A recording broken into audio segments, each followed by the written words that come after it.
Pouca gente sabe, mas nós já tivemos um suplente de senador da região e que também é um dos maiores empresários da região.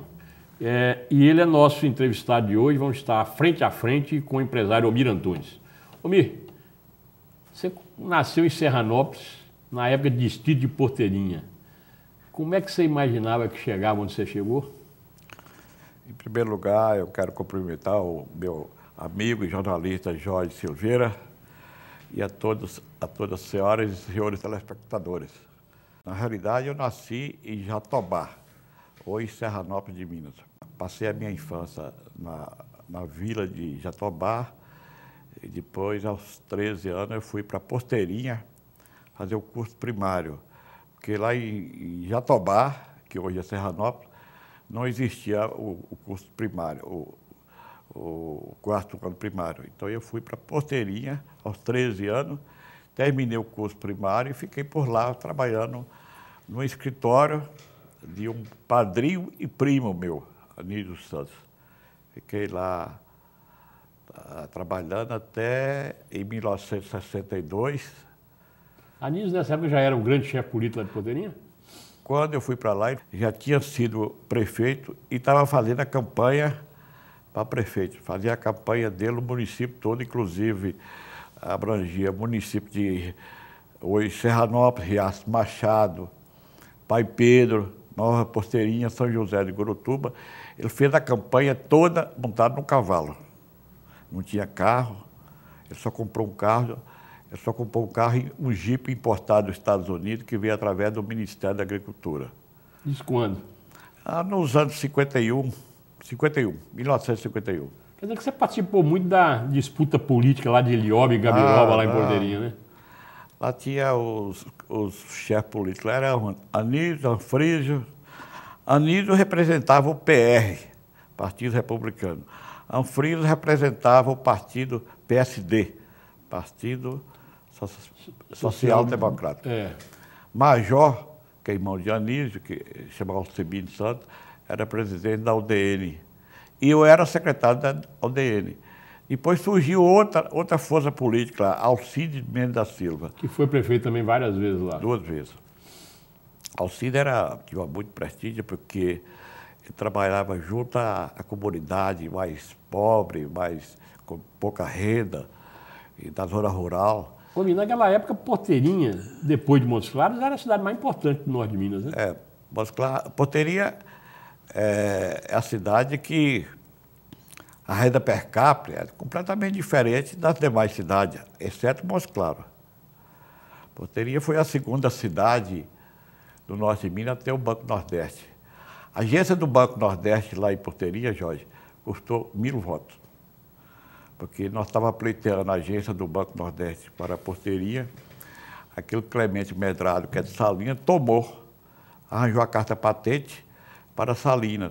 Depois ele chegou lá em Porteirinha procurando votos. Não, nós não podemos arranjar voto para você aqui, porque você tomou a agência do Banco Nordeste. Eu falei, não, eu abro mão da agência do Banco Nordeste a favor de Porteirinha. Quero saber quantos votos vocês podem me dar aqui. Nós respondemos para ele que podia dar ele 1.000 votos.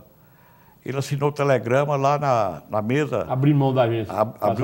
Ele abriu mão da agência de Salinas e a favor de Porteirinha. Saiu a carta patente da Sumoc, que era, na época não existia Banco Central, a Sumoc. Aí foi instalada a agência de Porteirinha e veio a eleição. Nós arranjamos voto para ele no distrito de São José de Gurutuba. Ficou determinado que no distrito de São José de Gurutuba nós ia dar para o Clemente Medrado 1.000 votos. Distrito que hoje não existe mais, que foi inundado pela barragem. Foi inundado pela barragem do Bico da Pedra. Abriu as urnas, ele teve 1.010 votos. Cumpriram o compromisso. Omir, e esse esplendor de Porteirinha naquela época era por causa do algodão, né? Algodão. Nossa Senhora, era dia e noite um movimento na cidade, as máquinas de algodão funcionando. Só tinha a máquina da empresa que eu trabalhava como empregado. Porque depois que eu fiz o curso primário, eu trabalhei 6 anos com meus parentes lá, ganhando meio salário mínimo por mês. Meio salário mínimo. Depois eu fui convidado para o Banco Brasil para trabalhar aqui em Montes Claros como contínuo do Banco Brasil, para ganhar umas 10 vezes mais do que eu ganhava lá em Porteria. Mas aí meus primos não deixaram eu vir. Fiz uma proposta melhor, eu aceitei e fiquei lá. E foi trabalhando. Com relação ao Banco Nordeste, o Banco Brasil lá em Montes Claros, em Porteria, eu consegui essa agência do Banco Brasil através de um memorial que eu fiz, colhi 600 e poucas assinaturas de fazendeiro, comerciante, pessoal empregado e operário e tudo. Fizemos 600 e tantas assinaturas, eu entreguei o Castelo Branco, presidente Castelo Branco. Ele veio aqui em Montes Claros encerrar uma exposição agropecuária. Exatamente. Eu ofereci para ele um almoço lá no clube do Maximi. Nós entregamos a ele lá, eu fui lá com o Francilino, que era deputado federal na época. Entregamos para ele o ofício.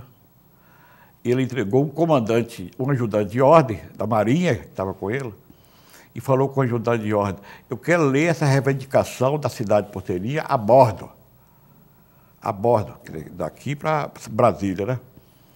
Aí, quando foi à noite, eu fui ouvir a Hora do Brasil, ele anunciou a presença de Castelo Branco em Montes Claros, no encerramento da exposição agropecuária, e entre as coisas que ele atendeu o Norte de Minas, o pedido ao presidente do Banco Brasil para criar a agência do banco na cidade de Porteria. Eu que entreguei o ofício para ele. Milton, como é que você saiu de empregado ganhando meio salário para ser empresário? Mas aí é o seguinte, eu morava na casa do padrinho e primo, que é o irmão do Edgar, Anísio. Eu não pagava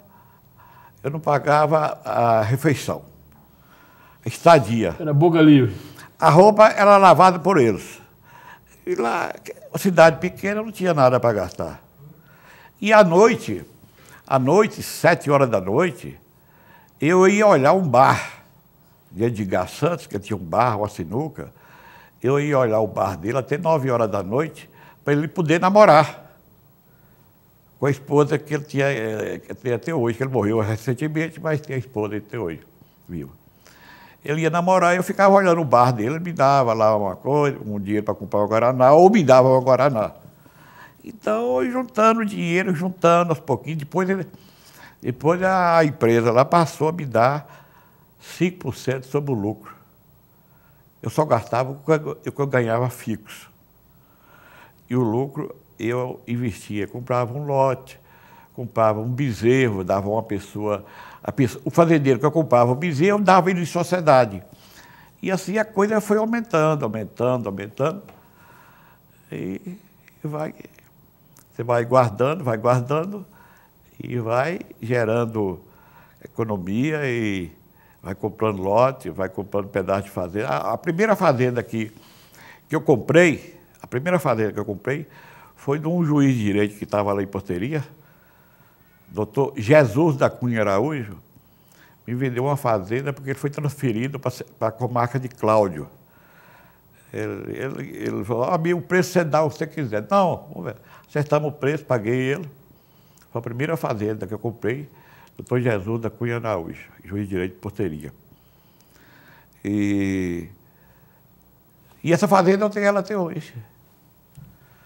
Até hoje eu tenho essa fazenda, tem gado lá, tem tudo. E esse doutor Jesus saiu da comarca de Porteria e eu era juiz de paz, fui eleito juiz de paz, com 21 anos de idade. Tinha 3 candidatos. Eu fui eleito juiz de paz com 21 anos de idade. Quando o juiz, doutor Jesus, foi promovido para a comarca de Cláudio, eu fiquei no lugar dele como juiz substituto. Fiquei 2 anos como juiz de paz, fiz 287 casamentos e não cobrei nada de ninguém. Eu ia até a cavalo fazer casamento de terno e gravata, na zona rural, terra porque não tinha carro e a cidade praticamente não tinha carro para alugar. Ia de cavalo. Cavalo, terra e gravata. E como juiz de direito, substituto, eu fiquei 2 anos. Eu tirava 2 dias na semana para fazer as audiências, o sumário de culpa. Quarta e quinta-feira, começava às 12 horas e terminava às 8 horas da noite. Tinha promotor de justiça, tinha advogado, tinha escrivão, tinha oficial de justiça. E você era juiz de direito substituto, mas não era advogado, não, né? Não tinha curso de direito, não. Não, eu não tinha. Você veio fazer direito? Eu só tinha o curso primário. Eu só tinha o curso primário. Depois que eu vim aqui para Montes Claros, que eu fiz o supletivo 2º grau, passei, e fiz o vestibular de direito, passei e formei. Nós vamos para um intervalo comercial agora e, na volta, o empresário Omir Antunes vai nos contar como é que começou a amizade dele com o ex-governador Francilino Pereira.